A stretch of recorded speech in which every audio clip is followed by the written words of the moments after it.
जय हिंद दोस्तों, कैसे हैं आप लोग। तो आज हम बात करने वाले हैं साल 2024 में आई एक horror film the first omen के बारे में। दोस्तों जो फिल्म है ये प्रीक्वल है द ओमेन मूवी का, जो कि 1976 में रिलीज़ की गई थी। इस फिल्म की कहानी काफ़ी अच्छी है और इसके एंड में एक ट्विस्ट भी है, तो मेरी दरख्वास्त है कि आप पूरी वीडियो ज़रूर देखिएगा। फिल्म की स्टार्टिंग में हमें फादर बर्नन दिखाए जाते हैं, जो कि फादर हैरिस से मिलने के लिए उनके चर्च में आए हुए थे। फादर बर्नन जब हैरिस के पास जाते हैं तो फादर हैरिस उससे कहते हैं कि वो उससे मिलने क्यों आया। उसने उससे कहा था कि वो उससे दूर रहे, लेकिन फिर भी वो उससे मिलने आ गया। फादर बर्नन उसे बताते हैं कि उसे कुछ कॉन्स्पिरेसी थ्योरीज के बारे में जानना है और पता लगाना है कि क्या वो कल्ट सच में है या नहीं। ये सुन के फादर हैरिस उससे कहते हैं कि वो कल्ट सच में है और वो भी उस कल्ट का पार्ट रह चुका है और उसने कई सारे मासूमों को मारा भी है। वो उसे एक फ़ोटो देता है जिसमें उस कल्ट मेंबर्स के साथ एक छोटी सी लड़की थी, जो कि प्रूफ था उस कल्ट का जो कुछ भी उन्होंने किया था। फादर बर्नन उससे कहते हैं कि ये तो बहुत ही नॉर्मल सी लड़की लग रही है। तो फादर हैरिस उससे कहते हैं कि वो उसकी शक्ल पे ना जाए। वो वहाँ पे मौजूद था और उसने देखा था कि उसका बर्थ नॉर्मली नहीं हुआ था। वो यही बताते हैं कि उन्होंने एक वॉलंटियर को तैयार किया था इस प्रोसेस के लिए और उस नन को उन लोगों ने निवस्त्र करके लिटा दिया था। जहाँ पर उन्होंने जब प्रार्थना करी तो डीमन वहाँ पर आया और उसे प्रेग्नेंट कर दिया, और जब उसे वो लड़की पैदा हुई तो वो बिल्कुल भी नॉर्मल नहीं थी। तभी फादर हैरिस उठ जाते हैं और वहाँ से जाने लगते हैं, क्योंकि वो इस बारे में और बात नहीं करना चाहते थे। लेकिन फादर बर्नन उनका पीछा करते हैं और उनसे पूछते हैं कि आपने इतने सारे सिंस किए हैं तो क्या गॉड उन्हें फॉरगिव करेगा या नहीं। तो फादर उससे कहते हैं कि वो माफ़ी मांगना ही नहीं चाहते। उस चर्च का काम चल रहा होता है जहाँ पे वर्कर्स काम कर रहे थे और ऊपर से एक रॉड अचानक वर्कर से नीचे गिर जाती है, जिससे कि वो रॉड फादर के सर में लगती है और उनके सर में छेद हो जाता है, जिससे फादर की वहीं पर मौत हो जाती है।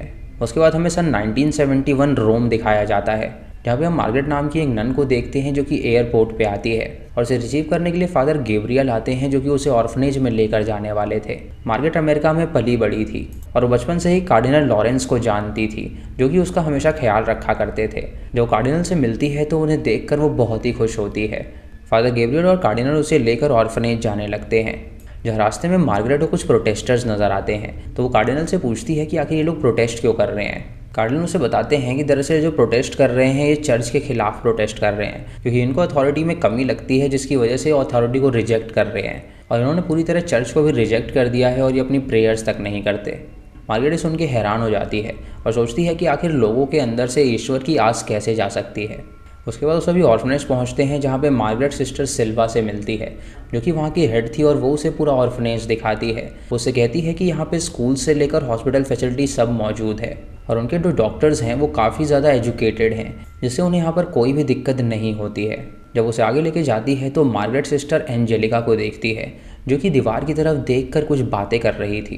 ये देखकर उसे काफ़ी अजीब लगता है, तो सिस्टर सिल्वा उसे बताती है कि उसकी मानसिक स्थिति ठीक नहीं है और वो यहीं पली बड़ी है, इसीलिए वो लोग बचपन से ही उसे जानते हैं। तभी अचानक मार्गरेट की नज़र बुलेटिन बोर्ड पर पड़ती है, जहाँ पे वो कार्लिटा सियाना नाम की एक लड़की की ड्राइंग्स देखती है, जिसके अंदर उसने नन्स को फ्लोट करते हुए बनाया था। ये देखकर उसे काफ़ी अजीब लगता है और वो तुरंत उसके साइड वाले रूम में जाती है, जहाँ पे कार्लिटा मौजूद थी। वो कार्लिटा से दोस्ती करने के लिए आगे बढ़ती है, जहाँ उसे बताती है कि उसका नाम मार्गरेट है और वो यहाँ पर नई आई है। कार्लिटा जब उसे देखती है तो वो उसके पास आके उसके गाल को चाटती है, जिससे उसे काफ़ी अजीब लगता है। और तभी सिस्टर वहाँ पर आकर उसे रोकती है और उसे कहती है कि वो बिहेव करना ढंग से सीख ले। मार्गरेट उसे बताती है कि जो बोर्ड पे उसकी ड्राइंग लगी है वो उसे काफ़ी पसंद आई है, तो कार्लिटा उसे एक और ड्राइंग देती है और सिस्टर वहाँ से चली जाती है। सिस्टर सिल्वा उसे बताती है कि दरअसल कार्लिटा बाकी बच्चों को काफ़ी परेशान करती है, इसीलिए वो लोग ज़्यादातर उसे रूम में ही बंद रखते हैं। वो मार्गरेट को ये भी बताती है कि उन लोगों ने उसे एक ड्राइवर अलॉट किया है, जिसका नाम लूका है, और जहाँ भी उसे जाना होगा वो उसे बस बता दे, वो उसे उसकी डेस्टिनेशन तक पहुँचा देगा। उसके बाद मार्गरेट अपनी बिल्डिंग में जाती है, जहाँ पर वो रहने वाली थी, और उसकी जो रूममेट होती है उसका नाम लुज होता है, जो कि अभी नहीं आई थी, तो वो अपनी प्रेयर्स करने लगती है। जब वो अपनी प्रेयर्स कर रही होती है तो अचानक से उसे एक आवाज़ आती है, जो कि उससे कहती है कि वो उसे बेड पे टाई करेंगे और उसे दर्द देंगे। ये सुन के वो हैरान हो जाती है और तभी वो अपने रूम में एक नन को देखती है, जिसे देखकर वो काफ़ी डर जाती है। और तभी अचानक वहाँ पर लुज आ जाती है, जो कि दिन में तो नन थी लेकिन रात को वो पार्टी किया करती थी। लुज उससे मिलकर काफ़ी खुश होती है और उससे पूछती है कि वो अमेरिकन है तो वो यहाँ पर कैसे आ गई। तो वो उसे बताती है कि दरअसल कार्डिनल लॉरेंस उससे अक्सर मिलने आया करते थे और वो लोग काफ़ी क्लोज हो गए, इसीलिए कार्डिनल ने उसे अपने पास बुला लिया। वो बिल्कुल भी ईजी नहीं थी, बल्कि वो बहुत ही डिफ़िकल्ट चाइल्ड हुआ करती थी, क्योंकि वो हमेशा अपने ऑर्फनेज में प्रॉब्लम खड़ा कर दिया करती थी। लुज उसे बताती है कि वो भी यहाँ पे पली बड़ी है और वो भी उसकी तरह काफ़ी प्रॉब्लमेटिक थी। बचपन में उसे वॉइस सुनाई देती थी जो कि उसे कुछ करने के लिए कहा करती थी, लेकिन बाद में उसे रियलाइज़ हुआ कि ये सब उसकी हेलुसिनेशंस हैं और कुछ नहीं। मार्गरेट जान के काफ़ी खुश होती है क्योंकि उसे भी बचपन में ऐसे ही वॉइसेस सुनाई देती थी। अगली सुबह वो दोनों ऑर्फनेज में जाती हैं जहाँ पे वो बच्चों को पढ़ाती हैं, और मार्गरेट जब बाकी बच्चों को पढ़ा रही होती है तो वो कार्लिटा की तरफ देखती है जो कि सिर्फ अपनी ड्राइंग्स ही बनाने में लगी रहती थी।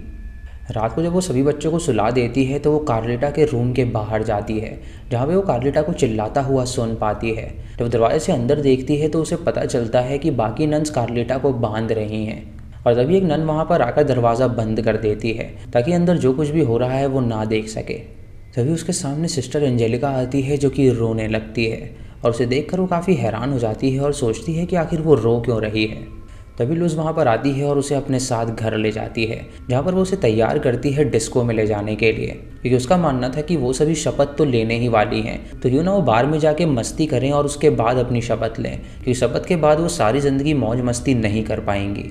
वो उसे तैयार करती है लेकिन मार्गरेट को लगता है कि ये गलत है, इसीलिए वो उससे पूछती है कि कहीं ये उल्लंघन तो नहीं। तो वो उसे समझाती है कि इसमें उसे काफ़ी ज़्यादा मज़ा आएगा, तो वो चुपचाप उसके साथ चले। उसके बाद दोनों बार में पहुंचती हैं जहां पर वो दोनों ड्रिंक करती हैं, और तभी वहां पर दो लड़के आते हैं उन्हें अप्रोच करने के लिए, जहां पे लुज एक लड़के के साथ खूब नाचने लगती है और उसके साथ मेकआउट भी कर रही होती है। और मार्गरेट के पास जो लड़का आता है उसका नाम पाओलो होता है, जो कि उससे बातें करने लगता है। तो मार्गरेट उससे कहती है कि क्यों ना वो डांस करने चलें, और पाओलो उसे डांस फ्लोर पर लेकर जाता है और वो दोनों खूब डांस करते हैं और वहाँ पर वो मेकआउट भी करते हैं। तभी अचानक मार्गरेट बेहोश हो जाती है, और जब अगली सुबह वो उठती है तो वो काफ़ी थकी हुई नज़र आती है। वो लुज से पूछती है कि कल रात वो कहीं आउट ऑफ कंट्रोल तो नहीं हो गई, तो लुज उसे बताती है कि वो बिल्कुल भी चिंता ना करे, वो टाइम रहते ही उसे घर वापस ले आई थी। मार्गरेट कल रात के मज़े से काफ़ी ज़्यादा खुश थी, लेकिन कहीं ना कहीं उसे लग रहा था कि वो गलत भी है, इसीलिए वो हर जगह प्रेयर्स करने लगती है और ईश्वर से माफ़ी मांगती है। एक दिन जब वो बाहर बैठी होती है तो फादर बर्नन उससे मिलने के लिए आते हैं, जो कि उसे बताते हैं कि उसके ऑर्फनेज में एक सियाना नाम की लड़की है जो कि ट्रबल में है। मार्गरेट उससे पूछती है कि आखिर वो कौन है और ऐसा क्यों कह रहा है, तो वो उसे बताता है कि उसके इर्द गिर्द बहुत ही गलत चीज़ें होने वाली हैं, और अगर वो और ज़्यादा जानना चाहती है तो वो रात को उसके होटल रूम में आ जाए, वहाँ पर वो उसे सारी बात बताएगा। वो उसे अपना एड्रेस देता है और वहाँ से चला जाता है। और मार्गरेट इस बारे में सोचने लगती है कि आखिर वो आदमी ऐसा क्यों कह रहा था। मार्गरेट तुरंत सिस्टर सिल्वा के पास जाती है और उससे पूछती है कि कार्लिटा सियाना कहाँ पर है, तो वो उसे बताती है कि वो बेड रूम में है। मार्गरेट उससे पूछती है कि आखिर उन लोगों ने बेड रूम क्यों बना रखा है, तो वो उसे बताती है कि जो लड़कियां डिसिप्लिन में नहीं रहती उन्हें बेड रूम में भेज दिया जाता है। उसके बाद मार्गरेट बेड रूम में जाती है जहाँ पर वो कार्लिटा को देखती है जो कि बिस्तर के नीचे छुपी हुई थी। वो कार्लिटा को लेकर बाहर आती है और उससे दोस्ती करने की कोशिश करती है, जहाँ वो उसे बताती है कि जब वो उसकी उम्र की थी तब वो भी काफ़ी प्रॉब्लमैटिक थी और उसे हमेशा अपने अंदर कोई ना कोई चीज़ फील होती थी, लेकिन बाद में उसे पता चला कि दरअसल ये सब उसकी हेलुसिनेशंस हैं और कुछ भी नहीं, इसीलिए उसने इन्हें ओवरकम कर लिया। कार्लिटा उसकी बातों से समझ पाती है कि वो भी उसी की तरह है, इसीलिए वो उसके साथ रह के सेफ फील करने लगती है। तभी अचानक उन्हें एक लेडी के चिल्लाने की आवाज़ आती है और मार्गरेट कार्लिटा से कहती है कि वो अपने रूम में जाए, और ख़ुद वो वहाँ पर जाती है देखने के लिए कि आखिर वो चिल्ला क्यों रही है। जब वहाँ पर पहुँचती है तो उसे पता चलता है कि दरअसल वो आवाज़ हॉस्पिटल में से आ रही है, क्योंकि वो जो लेडी प्रेग्नेंट थी वो बच्चे को जन्म दे रही है। वो उस पूरे प्रोसेस को देखती है जिससे उसे काफ़ी ज़्यादा अजीब लगने लगता है, और वो जो मदर होती है वो एक क्रीपी स्माइल उसे देती है जिससे वो काफ़ी डर जाती है। और जब मार्गरेट उस बर्थ प्रोसेस को देख रही होती है तो उसे पता चलता है कि उसके अंदर से एक डीमन बाहर निकल रहा है, और ये देखकर वो काफ़ी डर जाती है और तुरंत बेहोश हो जाती है। जब उसकी आंखें खुलती हैं तो वो अपने आप को नर्स के पास पाती है, जो कि उससे कहती है कि वो अब बिल्कुल ठीक है। उसके बाद मार्गरेट कार्डिनल को सारी बात बताती है, तो कार्डिनल उससे कहते हैं कि ये सब उसकी हेलुसिनेशंस है और कुछ भी नहीं, तो वो बिल्कुल भी चिंता ना करे, सब कुछ ठीक हो जाएगा। उसके बाद वो कार्लिटा के पास जाने लगती है, लेकिन वो देखती है कि कार्लिटा के पास नन एंजेलिका बैठी हुई है। वो एंजेलिका से पूछती है कि आखिर वो यहाँ पर क्या कर रही है, तो वो उसे एक तस्वीर दिखाती है जिसमें उसने नन को ड्रॉ किया था और उस नन के पेट में बच्चे को भी ड्रॉ किया था। ये देखकर मार्गरेट हैरान हो जाती है और वो एंजेलिका से कहती है कि वो उस बच्ची से दूर रहे। ये सुन के एंजेलिका उसे किस करती है और उसके बाद वहाँ से चली जाती है। और जब मार्गरेट कार्लिटा को लेकर वहाँ से जाने लगती है तो अचानक से वो सभी एंजेलिका को टेरेस पर देखते हैं, जो कि सबको देखकर हंसती है और उसने अपने ऊपर मिट्टी का तेल छिड़क के रखा हुआ था और लाइटें जला के वो खुद को आग लगा लेती है और हैंग कर लेती है, जिससे एंजेलिका की वहीं पर मौत हो जाती है। ये देखकर सभी लोग हैरान थे और सोचने लगते हैं कि आखिर ऐसा क्यों हो रहा है। और मार्गरेट को फादर बर्नन की बात याद आती है, जहाँ उन्होंने कहा था कि उसके आसपास बहुत ही बुरी चीज़ें होने वाली हैं। इसीलिए उसे लगता है कि शायद फादर बर्नन कुछ ना कुछ जानते हैं, इसीलिए वो रात को उनके रूम में चली जाती है उनसे मिलने के लिए। मार्गरेट उनसे पूछती है कि वो सिएना को कैसे जानते हैं, तो वो उसे उस छोटी बच्ची की पुरानी तस्वीर दिखाता है और उस तस्वीर में कार्डिनल और सिस्टर सिल्वा भी मौजूद थे। फादर उसे बताते हैं कि इस तस्वीर में जो छोटी लड़की है वो कार्लिटा है और वो बहुत ही ज़्यादा डेंजर में है। मार्गरेट उससे कहती है कि ये सभी लोग अच्छे हैं और ये किसी को भी दिक्कत में नहीं डाल सकते, लेकिन फादर उसे समझाता है कि यहाँ पे दो तरह के चर्च होते हैं। एक चर्च वो जो कि गॉड की पूजा करता है और चाहता है कि हमेशा शांति बनी रहे, और दूसरा चर्च वो जो कि डेविल की पूजा करता है और वो चाहते हैं कि वर्ल्ड में अफड़ा तफड़ी मच जाए ताकि लोग ईश्वर को फिर से याद करने लगें। जिस चर्च में वो रह रही है दरअसल वो चर्च वैसा ही है। जब प्रोटेस्ट यहाँ पर हुआ और लोगों का विश्वास ईश्वर से उठ गया तो उन लोगों ने फैसला किया कि वो ईश्वर का विश्वास फिर से लोगों में जगाएंगे, और इसके लिए उन्होंने डीमन की पूजा करना स्टार्ट किया, जहाँ पर लड़कियों पे एक्सपेरिमेंट करते हैं और उन्हें डीमंस द्वारा प्रेग्नेंट करवाते हैं ताकि कोई डीमन का लड़का इस दुनिया में आए और वो वर्ल्ड में तबाही मचा दे, जिससे कि वो डरने लगेंगे और गॉड की पूजा करने लगेंगे। ये चर्च सालों से यही चाहता है कि ये हो, इसीलिए वो कई सारी लड़कियों को डीमन से प्रेग्नेंट करवाते हैं, और अगर वो लड़की ही पैदा होती है तो फिर से उस प्रोसेस को वो लोग करते हैं जब तक कि किसी के कोख से कोई लड़का पैदा ना हो जाए। सिंपली वो एंटी क्राइस्ट के ब्लड को जन्म देना चाहते हैं ताकि वो इस दुनिया में आके तबाही मचा सके। मार्गरेट सुन के हैरान हो जाती है और उससे कहती है कि ये सब बकवास की बातें लग रही हैं, लेकिन वो उसे समझाता है कि कार्लिटा उन सभी लड़कियों से अलग है क्योंकि उसका जन्म साल के 6वें महीने में हुआ था, और वो भी 6 तारीख को और 6 बजे ही, जिसकी वजह से 666 में जन्म होने के कारण वो डेविल की बच्ची है। और उनका मानना है कि ये लकी नंबर है, इसीलिए उस लड़की से लड़का पैदा हो सकता है, इसीलिए वो लोग कार्लिटा पे एक्सपेरिमेंट करेंगे और उससे लड़का पैदा करवाएंगे। मार्गरेट उससे कहती है कि कार्लिटा बस एक छोटी लड़की है जो कि बच्चा पैदा करने योग्य नहीं है, और उसे फादर की बातें अजीब लगने लगती हैं, इसीलिए वो तुरंत वहाँ से चली जाती है। अगली सुबह मार्गरेट जब बस में होती है तो फादर गैब्रियल के पास जाती है, जहाँ पर वो उनसे पूछती है कि उसे कार्लिटा के जन्म की सारी डिटेल्स चाहिए, तो वो उसे बताते हैं कि वो सारी डिटेल्स तो ऑर्फनेज में होंगी। उसके बाद वो सभी म्यूज़ियम में जाते हैं जहाँ पे मार्गरेट कार्लिटा के साथ होती है, और वो उससे कहती है कि वो उसे खुल के बताए कि आखिर वो किन चीज़ों को हेलुसिनेट करती है। कार्लिटा उसे बताती है कि उसे कुछ चीज़ें दिखाई देती हैं और उसे लगता है कि वो सच में है, लेकिन वो पता नहीं लगा पाती कि वो सच में है भी या नहीं। मार्गरेट उसे बताती है कि बचपन में उसे भी ऐसे ही सपने आया करते थे, और फिर कार्डिनल ने उससे कहा कि ये सब झूठ है, वो जो भी सपने हैं वो उसकी हेलुसिनेशंस हैं और कुछ भी नहीं। ये सुन के कार्लिटा काफ़ी डर जाती है और वहाँ से दूर चली जाती है, और जब वो कार्लिटा को समझाने के लिए जाती है तो कार्लिटा के पास वो एंजेलिका को बैठी हुई पाती है, जो कि उसकी तरफ देखकर मुस्कुराती है और अचानक वहाँ से गायब हो जाती है। तभी अचानक वहाँ पर सिस्टर सिल्वा आती है, जो कि सबको वहाँ से चलने के लिए कहती है क्योंकि प्रोटेस्टर ने वहाँ पर धावा बोल दिया था और उनकी जान को खतरा हो सकता था। ये सुन के सभी नन्स और बच्चे वहाँ से भागने लगते हैं, लेकिन तभी अचानक मार्गरेट भीड़ में फंस जाती है और उसे फील होता है कि एक डीमन उसकी बॉडी को छू रहा है। ये देखकर वो काफ़ी घबरा जाती है और ज़ोर से चिल्लाती है, और सिस्टर सिल्वा ये देखकर उसके पास आती है और उसे अपने साथ ले जाती है। रात को मार्गरेट जब बच्चों को सुला रही होती है तो एक नन उसके पास आती है, जो कि उससे कहती है कि सिस्टर सिल्वा उससे मिलना चाहती है। जब मार्गरेट सिस्टर सिल्वा के ऑफिस में जाती है उससे मिलने के लिए तो वो देखती है कि बाकी मेंबर्स ही वहाँ पर बैठे हुए हैं। सिस्टर सिल्वा उसे बताती है कि उसके वाउस को वो लोग पोस्टपोन कर रहे हैं क्योंकि उसको कार्लिटा से काफ़ी ज़्यादा लगाव हो गया है, जो कि बिल्कुल भी अच्छी लड़की नहीं है। उससे ये भी कहती है कि उन्हें पता है कि बचपन में उसको काफ़ी ज़्यादा ट्रबल्स फेस करना पड़ा था, लेकिन अब भी वो यही सब हेलुसिनेट करती आ रही है, जो कि बिल्कुल भी ठीक नहीं है। तभी मार्गरेट उसके पीछे दीवार पे देखती है जहाँ पर पेंटिंग बनी हुई थी, और वो पेंटिंग उसे कुछ मिसप्लेस्ड लगती है। वो सिस्टर से कहती है कि वो जिस तरह से बच्चों को पढ़ा रहे हैं वो बिल्कुल भी ठीक नहीं है, और जो कोई भी लड़की अलग है उसे सुधारने के लिए शिक्षा देनी चाहिए, ना कि उसे बैड रूम में बंद कर देना चाहिए। ये सुन के सिस्टर सिल्वा उससे कहती है कि अगर वो कार्लिटा से दोबारा मिलेगी तो उसके लिए बिल्कुल भी अच्छा नहीं होगा। इससे मार्गरेट को काफ़ी बुरा लगता है और वो तुरंत वहाँ से जाने लगती है, लेकिन जब वो अपने घर की ओर जा रही होती है तो वो रास्ते में पाओलो को देखती है और ड्राइवर से कहती है कि वो तुरंत यहाँ से चला जाए, वो घर वापस आ जाएगी। वो पाओलो से बात करने के लिए जाती है, लेकिन पाओलो उससे हाथ जोड़कर माफ़ी मांगता है और उससे कहता है कि उसे उसके बारे में कुछ भी नहीं पता। मार्गरेट उससे पूछती है कि आखिर वो किस बारे में बात कर रहा है, तो पाओलो अपने सर पे हाथ लगा के कहता है कि वो निशान को खोजे, और तभी एक गाड़ी उसे ठोकर मार देती है जिससे पाओलो का एक्सीडेंट हो जाता है। मार्गरेट उसके पास आती है और उसे निकालने की कोशिश करती है, लेकिन वो देखती है कि दरअसल उसने उसका आधा शरीर निकाल लिया है, जिसकी वजह से वो घबरा जाती है और पाओलो की मौत हो जाती है। उसके बाद मार्गरेट फादर की बातों के बारे में सोचने लगती है और उसे लगने लगता है कि शायद फादर बर्नन बिल्कुल सही कह रहे थे। अगले दिन लुस का वाव होता है, जहाँ पर लुस को एक नन बनाया जा रहा था। और सेरेमनी में जब सभी लोग मौजूद होते हैं तो मार्गरेट सोचती है कि क्यों ना वो इसका फ़ायदा उठाए। वो तुरंत सेरेमनी से दूर चली जाती है सिस्टर के रूम में, ताकि वो वहाँ पर फाइल्स को देख सके और उसे पता चल सके कि क्या वो सच है या नहीं। वो वहाँ पर पहुँच के कार्लेटा की फाइल्स को ढूंढने लगती है, लेकिन तभी अचानक उसे वहाँ पर एक चाबी नज़र आती है और वो देखने लगती है कि आखिर वो चाबी कहाँ पर डाले। तभी उसे वो मिसप्लेस्ड पेंटिंग नज़र आती है, जहाँ पर उसे एक छेद मिलता है। तो वो उस चाबी को उस छेद में डालती है, जिससे कि एक दरवाज़ा खुल जाता है जो कि बेसमेंट की ओर जाता है।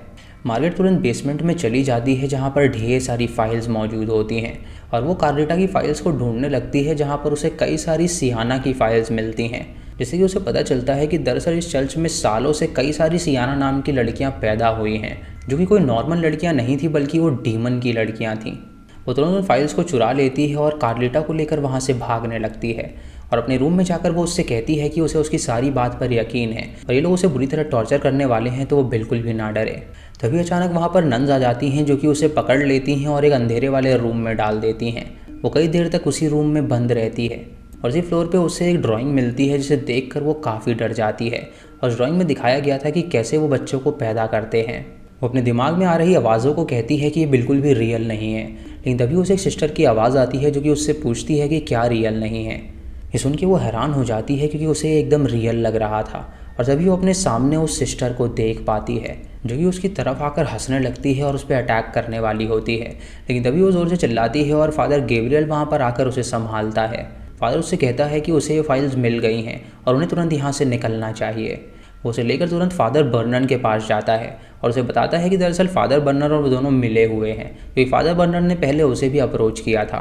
अब वो तीनों उन सारी फाइल्स को चेक करने लगते हैं, ये देखने के लिए कि आखिर वो प्रोसेस कब से चल रहा है और कार्लेटा को वो लोग कब इम्प्रेग्नेट करने वाले हैं।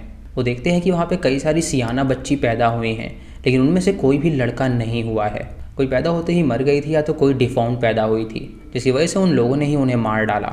तभी उन्हें एक फ़ाइल मिलती है जिसमें वो फ़ोटो नहीं थी, और जो फादर के पास फ़ोटो थी मार्गरेट उसे मिलाती है, जिससे उसे पता चलता है कि दरअसल वो फ़ोटो उसी फाइल की है। जब उस फोटो में उस बच्ची का बर्थ मार्क देखती है तो उस बच्ची के माथे पर वो बर्थ मार्क था, लेकिन वो फादर को बताती है कि दरअसल कार्लेटा के मुंह के अंदर वो बर्थ मार्क है, क्योंकि उसे चिल्लाते हुए जब उसने सुना था तो उसके अंदर वो बर्थ मार्क नज़र आया था। ये सुन के वो समझ जाते हैं कि दरअसल जिसे वो ढूंढ रहे हैं वो कार्लेटा नहीं है, बल्कि वो कोई और ही लड़की है जो कि अभी ज़िंदा है और उसे वो इम्प्रेग्नेट करने वाले हैं। तभी अचानक मार्गरेट को याद आता है कि जब उस दिन वो लुज के साथ पब में गई थी तो पाओलो के साथ वो थी, लेकिन पाओलो उसे कहीं और ले गया था और वही बात वो उस दिन उसे बताने की कोशिश कर रहा था और वो मारा गया। दरअसल लुज ने उसे ड्रग्स दे दिया था, जिसकी वजह से वो बेहोश हो गई थी और पाओलो की मदद से वो उसे उस रिचुअल वाली जगह पर ले गई, जहाँ पे कार्डिनल समेत सभी कल्ट मेंबर्स ने उसे वहाँ पर बांध दिया और उस डीमन को समन किया, जिससे डीमन वहाँ पर आया और उसे इम्प्रेग्नेट कर दिया। ये सारी बातें याद कर कर वो ज़ोर से चिल्लाने लगती है और वो फादर को बताती है कि इस फोटो में जो लड़की है वो कोई और नहीं बल्कि वही है। और जब फादर उसके माथे पे वो मार्क देखते हैं तो ये कंफर्म हो जाता है कि वही वो लड़की है। फादर उससे कहते हैं कि अब बहुत देर हो चुकी है और उसके पेट में डीमन का बच्चा पल रहा है। ये सुन के मार्गरेट उससे कहती है कि वो किसी भी हाल में इस बच्चे को जन्म नहीं दे सकती, तो इस बच्चे को उन्हें जान से मारना पड़ेगा। और तभी फादर उसको लेकर हॉस्पिटल के लिए निकलता है ताकि वो बच्चे को जान से मरवा सके, लेकिन अचानक से उनकी गाड़ी का एक्सीडेंट हो जाता है, जिससे सभी लोग जख्मी हो जाते हैं।